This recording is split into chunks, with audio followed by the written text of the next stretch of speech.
to the UK's biggest health scandal will release its final report in the coming hours. More than 30,000 people in the UK were infected with HIV and hepatitis C after being given contaminated blood products by the National Health Service in the 1970s and 80s. Many have since died. Others unknowingly passed infections on to partners who then died.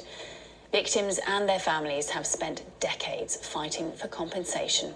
Chloe Hayward explains. It's known as the biggest treatment disaster in NHS history, and so far we know that 3,000 people have died in the UK from infected blood and infected blood products they were given by the NHS. Overall, 30,000 victims have been identified, and these fall into two main categories. There's the people with rare genetic blood clotting disorders, such as the haemophiliacs, and there's people who needed blood transfusions after surgery, for example. So let's start with this first group, the haemophiliacs. So people with blood clotting disorders, they need a special protein called factor VIII or factor IX injected, which helps their blood clot. But by the 1970s, the UK was really struggling to meet demand for these blood products, and so they started to import from America. But because America pays for blood plasma rather than it being donated for free, it came from a lot of high-risk individuals, including prisoners, drug addicts, and those most in need for money. And so with these donations came some deadly viral infections, such as hepatitis C and HIV. In the late 70s, US drug companies were aware that their product was infected with viruses, including hepatitis, but they didn't take steps to stop that transmission.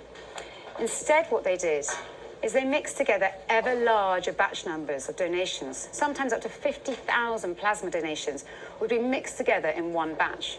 And it took just one infected donor to infect the entire batch. By 1983, the pharmaceutical companies, they were aware there was a link between haemophiliacs and HIV, but instead of raising the alarm, they kept it quiet. Some medics and whistleblowers did try to raise the alarm around the world, but health officials did not listen. We now know that 1,250 people were infected with HIV and hepatitis C who had blood clotting disorders in this country. 320 of them were children, and almost all have now died. Now let's look at this second group of people, those with blood transfusions. They were given blood transfusions during surgery or after childbirth or an accident, and they were given it was infected with hepatitis C. It was known that blood transfusions could infect people with hepatitis as early as the 1970s, but those that are exposed, they weren't tested, even when a test became available, and minimal effort was made to identify those infected. Even now, we still have people coming forward in this country who have just been diagnosed decades after their infection, but often it's too late. You see, hepatitis attacks the liver, leading to cirrhosis and eventually cancer, so a late diagnosis often comes with a dire prognosis. The inquiry said that through blood transfusion treatment, up to 27,000 people were infected with hepatitis C, and between 80 and 100 got HIV.